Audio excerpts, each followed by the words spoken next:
Hey guys, and welcome back to Mobile Dwellings, where we build, live in, and tour homes you can take with you on the road. Right now we are finishing up this sweet Bluebird transit bus for our friends Katie and Sam, and in today's video we're going to be installing the shower. Let's get right into it.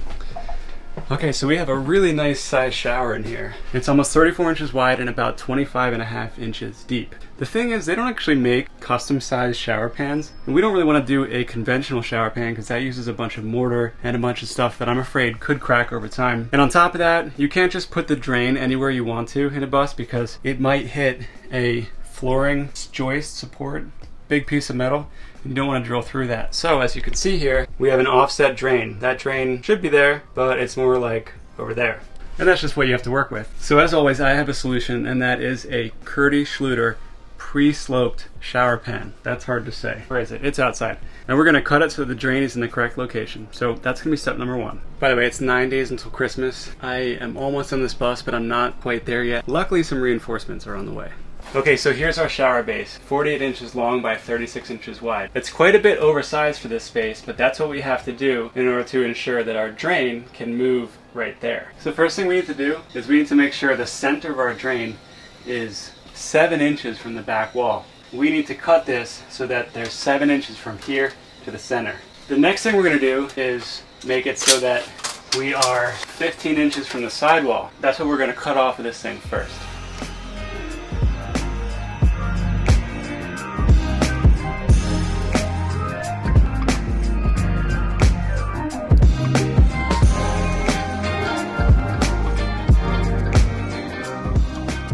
Alright, we have our first minor issue. The walls are far from square. Much of that was so that we could get the right gap here. We can't move the wall at this point, so we're just going to have to adapt this to the space that we have. I'm just going to start trimming bits of it off until it starts to fit better.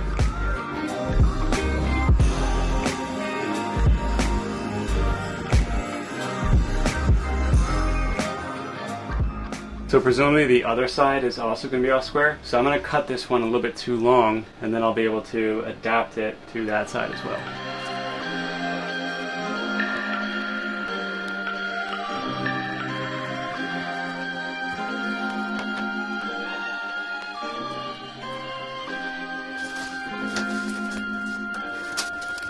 Alright, so I just gradually cut this so that it would fit, and we now have a great fit. Check it out. Boom. Yay, I did something. Oh.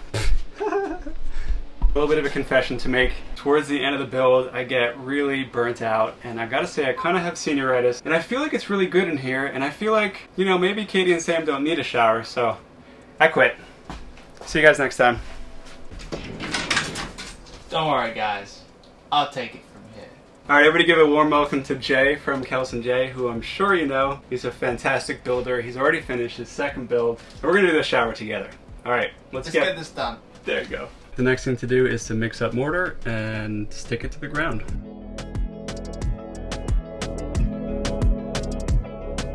So Kels and Jay just finished their van build. They have headed south. They of course just did half Ironmans yesterday. And here is Jay. I just can't stay away.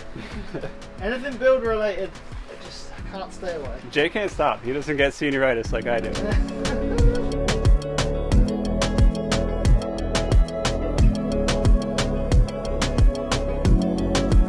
Okay, so with the thin set all mixed up, now we're going to trowel it into the floor of the shower.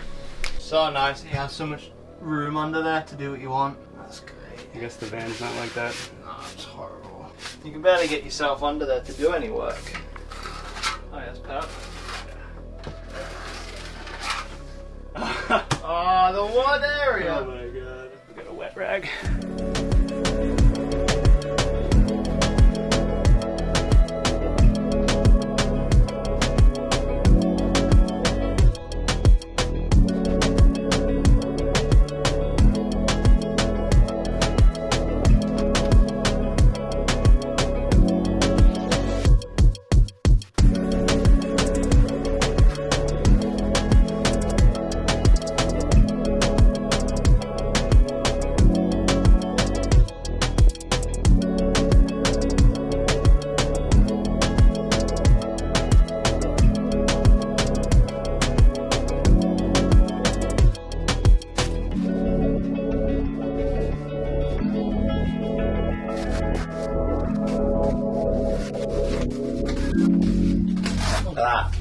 Beautiful.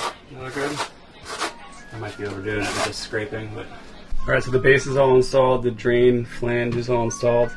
Next up, we need to wrap this curb, and we need to wrap the sides with the membrane.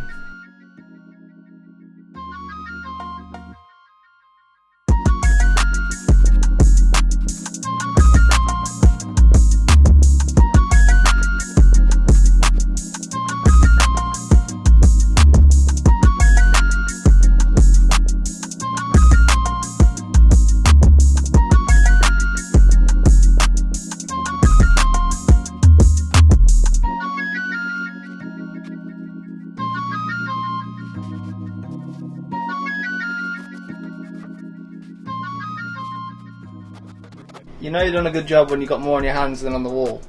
So that basically is the whole base watertight. So now we're going to put the cement backerboard on the rear wall, and then we go from there. We've got 34 1/8, 33 3/4. It's only off by a lot. Alright, so down here at the bottom, our wall is actually a little bit deeper than the top wall. So we're going to screw in some shims along here to make it mostly even.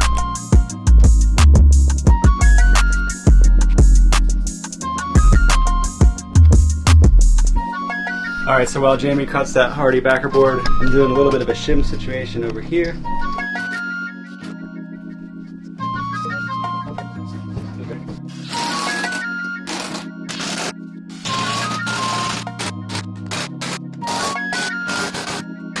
Hi, dogs. Hello. So I'm all prepped here and ready to go for RedGard, but I don't feel fantastic about these corners. You know, there's a lot of material that I'll have to get in there to make it certainly waterproof, and I just don't feel fantastic about it. We do, of course, have more thin set and more of this waterproof Curdy seam tape. A little bit of extra peace of mind. I'm going to tape these seams with the Curdy band.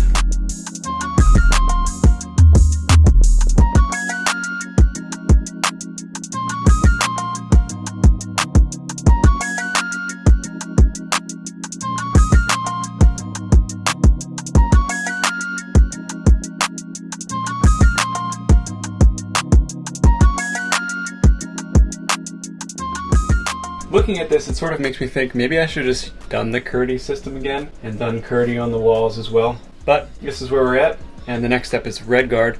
However, I do need to give this a lot more time to dry, so unfortunately, RedGard is going to have to be pushed off till tomorrow. So until then, do what you're going to do. But I'll be right here in a second, tomorrow. Alright, cool. Today we are going to RedGard this shower, and in preparation for that I did sand some of the ridges and lumps out of this. For a professional tile installer, it's probably not necessary, but if you have a bunch of ridges or bits of thin set that fell on the floor, go ahead and scrape them away, sand them away. This will make it easier for you to apply thin set for your tiles. If you're an experienced tile installer, you will notice that I'm using some kind of a crazy hybrid system, which is not recommended by manufacturers. RedGard wants you to use just RedGard because, you know, they can test these things and warranty the install. Curdy Schluter, they want you to use all Curdy, but we don't really care about any of that. We are using these tools as they fit us. And the main motivation for using RedGard is that for an amateur, it's way easier to do than this Curdy. It takes a little bit longer because you have to wait for RedGard to dry and do 2 coats, but rolling and brushing on RedGard is really a lot easier for an amateur to do than this whole Curdy system. So the motivation for the Curdy is that it's a great way to create a pre-sloped shower floor, and the motivation for the RedGard is that it's a lot easier for anybody to install.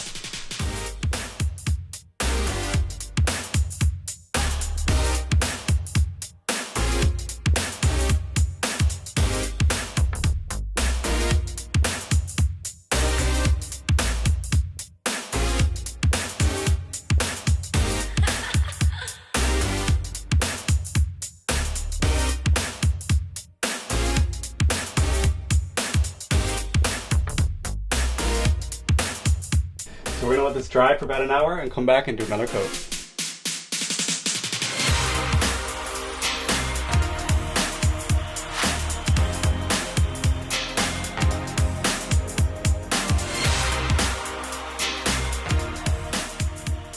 Alright guys, so I've been experimenting with the floor tiling while I let this RedGard dry. Minor issue with this RedGard right now. Along this Curdy seam, it is not really drying as fast. This is a little bit tough to see in the camera, but this is still pink. It should be red like this, But I just realized something. I can just keep RedGarding. I don't need to hit that corner anyway. I never needed to. I'm gonna do the next layer of RedGard. I'm just not going to hit that corner again. I'm gonna let it dry, and then we should be pretty waterproof in here.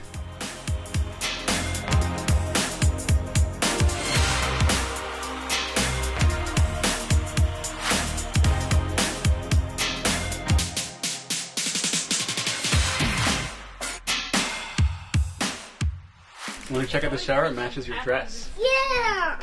You realize how special it was, right? It's kind of stinky, right? Yeah. Ew. Alright, so while this RedGard finishes drying, I actually think I can go ahead and towel the floor. We gotta do something on the bus. Right, Nova? Yeah! I thought you said no talking. Sorry, I did ask you not to talk while I was talking. But now you can talk. Come in.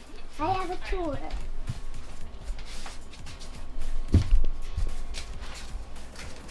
As soon as I make this place fancier.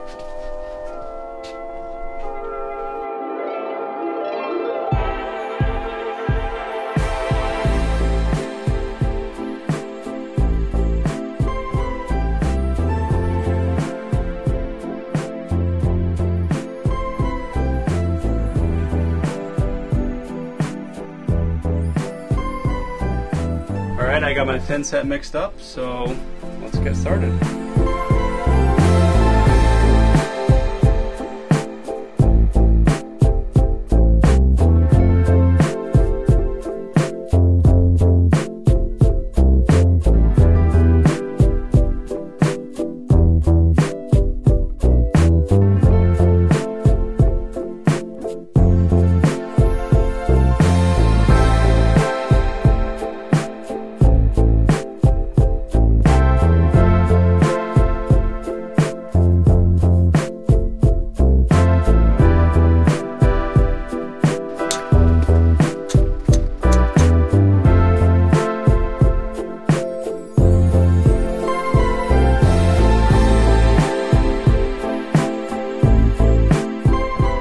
Guys, major problem. My drain was not sitting flush with my tiles. It was too high. Took it out and cleaned it and figured out why. So when you're doing this yourself, I don't know, maybe watch a YouTube video because I forgot to. See these two larger slots? These have to line up with these screws. Otherwise the screws bump out from the collar. That's what my issue was. With this here, now it looks right. That's what it's supposed to look like. After fixing that issue with the drain, getting the drain flush with the tiles, I made basically one more mistake within this process. I made my thin set too wet. When I made it too wet and I pushed this one into place, it kind of smushed up a lot of this thin set. Once we let the thin set dry a little bit, we took pencils and cleared it out of the gaps. You need to do that because if your grout can't fill those gaps, then you're going to see that thin set through your grout. And if your grout isn't white, then you're going to see it. It's not going to look great.